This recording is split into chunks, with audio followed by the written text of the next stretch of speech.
Айрым вақытлары біз түс көреміз һәм азанда оянғаннан кейін ойлаймыз. Бұл түсті мен неге көрдім?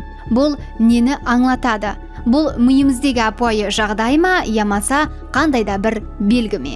Негізінен түслердің мәнісі бар, бірақ та олар ашық айдын формада болмайды.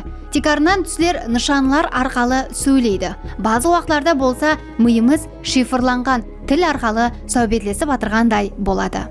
Түслерде көп нәрсе біздің ішкі жағдайымыз бенен байланысылы болады. Мысалы, егер кімдір сізді қуып атырған түсті көрсеңіз, бұл реал тұрмыста кейпара нәрселерден жауапкершілік, қарар ямаса қауетерден қашып атырғаныңызды білдіруі мүмкін. Ал түп мәнісінде сізді қуып атырғаны емес, бәлкі сіз неден қашып атырған болуыңыз мүмкін. Кейде су хақында түс көреміз. Бұл тыныш теңіз суы болуы мүмкін. Бұл жағдайда рухи жағдайыңыз ямаса жүрегіңіздегі тынышлықты аңлатады.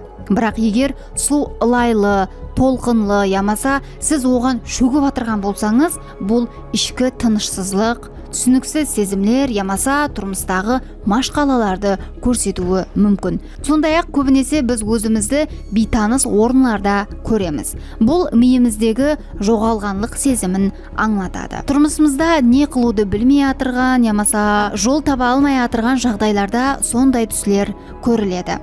Түслерде ұшу, төменге құлау, ұшасу, өлім, туылу, бұлардың барлығы реал тұрмыстағы өзгерістер, өсу, қауетер һәм үмітпенен байланысылы. Олар логикалық жақтан емес, сезімлер арқалы сізге нені айта жақ болады.